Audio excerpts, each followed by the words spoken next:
Okay, welcome back to Jay's Retro Toys and Games. Ready to go with another look at a NES accessory. This is episode number 106.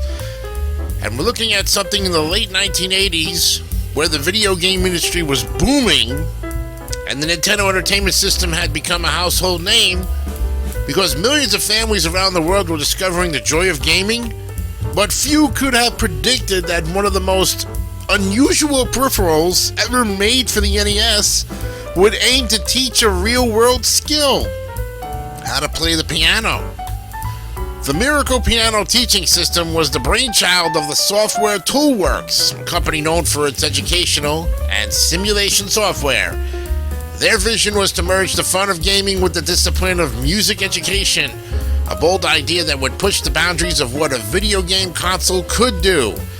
It's the Miracle Piano Teaching System, today on episode number 106 of Jay's Retro Toys and Games.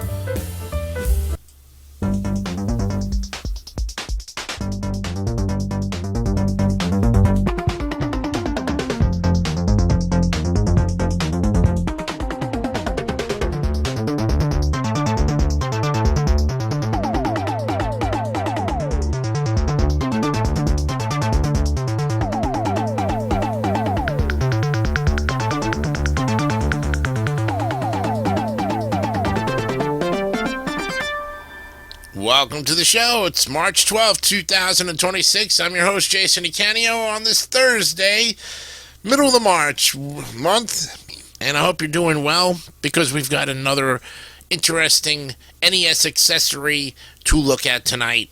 It's the Miracle Piano Teaching System, and you probably have heard of it, and maybe you've owned one in your time, or two. And if you didn't own one, and you surely did want one, and you bet your parents for one, but you saw that outrageous price, it was an expensive one at the time, and I think that's probably why a lot of parents hesitated to really teach their kids how to play the piano if they went that route. I think it was just easier to buy a keyboard and start practicing.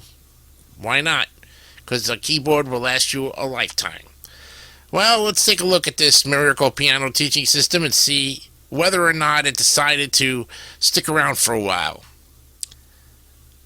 Well, at the time, the concept of edutainment was still in its fancy. Most educational games were simple math or spelling programs, and the Software Toolworks wanted to go further. They envisioned a system that could genuinely teach users to play an instrument, not just simulate the experience. This ambition led to the development of a full-sized, velocity-sensitive keyboard that could connect directly to a video game console. It was a daring idea, and one that would challenge both the gaming and music industries. The Miracle Piano Teaching System was unlike anything else on the market. The keyboard featured 49 full-sized keys and was built with real musical quality in mind. It wasn't a toy. It was a legitimate electronic instrument capable of producing authentic piano tones. The NES cartridge contained a comprehensive teaching program that guided players through lessons, exercises, and interactive challenges. The system could detect whether notes were played correctly, track timing accuracy, and even adjust difficulty based on performance. To keep learning fun, the developers added mini-games that turned practice into play. Players could shoot down notes, guide characters through melodies, or match rhythms to on-screen cues. It was a clever way to make learning music feel like a game.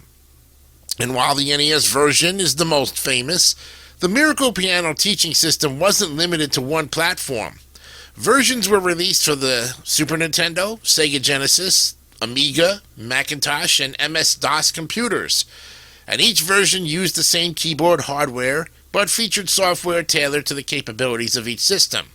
The inclusion of MIDI, or MIDI, the MIDI compatibility, meant that the keyboard could also function as a standalone instrument connecting to other electronic devices or synthesizers. But this sophistication came at a cost. The system's retail price often exceeded $500, And that was a steep price for most families in the early 90s. Despite its educational promise, the high cost limited its reach. When the Miracle Piano Teaching System hit store shelves in 1990, it was marketed as both an educational tool and a family entertainment product. Commercials showed parents and kids learning together, turning piano lessons into a shared experience. Critics praised its innovation and genuine educational value, but consumers were hesitant. It was too expensive for a gaming accessory and too unconventional for a traditional musical instrument. Retailers didn't know where to place it, in the toy aisle or the electronics section. And still, the Miracle Piano found a small but loyal audience. Some schools even experimented with it in classrooms, and music teachers appreciated its structured approach. And for those who owned it, the system offered a unique blend of technology, creativity, and learning. Although the Miracle Piano Teaching System never became a commercial hit, its legacy endures, and it stands as one of the most ambitious peripherals of the NES era, a product that was truly ahead of its time. The idea of using interactive technology to teach real-world skills would later inspire games like Rock Band, Guitar Hero, and Wii Music. These titles owe a conceptual debt to the Miracle Piano's pioneering approach. Collectors today regard it as a fascinating piece of gaming history. Complete sets, including the keyboard, the cartridge, the cables, and the packaging, are rare and highly sought after. It's a prized artifact from a time when developers dared to think differently. Beyond its collectible status, the Miracle Piano represents a moment in time when developers dared to think differently about what video games could be. It challenged the notion that gaming was purely for entertainment and demonstrated that interactive media could be a powerful tool for learning. Looking back, the Miracle Piano Teaching System can be seen as a precursor to modern interactive learning technologies. Today, apps and digital platforms teach everything from languages to coding through gamified experiences. And the Miracle Piano was doing this decades earlier, using the limited hardware of the NES to deliver a surprisingly sophisticated educational experience. Its creators believed that technology could make learning more engaging, and that belief continues to shape educational design today. And while it may not have been a commercial success, its influence is undeniable. It inspired future developers to explore the intersection of play and education, paving the way for a new generation of interactive learning tools. For those who experienced it firsthand, the Miracle Piano Teaching System remains a cherished memory. It was more than just a game. It was a gateway into the world of music. Many who used it as children remember the thrill of playing real notes and hearing them come to life through their TV speakers. Today, retro gaming fans keep its memory alive through videos, restorations, and retrospectives. And the Miracle Piano stands as a reminder that innovation often comes from taking risks, even when those risks don't lead to commercial success. The NES Miracle Piano Teaching System remains one of the most fascinating and ambitious projects in gaming history. It combined education, technology, and creativity in a way that was truly ahead of its time. And though it struggled to find its audience, its influence can still be felt in the world of interactive learning and music-based gaming. The Miracle Piano stands as a testament to imagination, innovation, and the golden age of gaming. Thanks for watching Jay's Retro Toys and Games. Don't forget to like and subscribe for more deep dives into gaming history.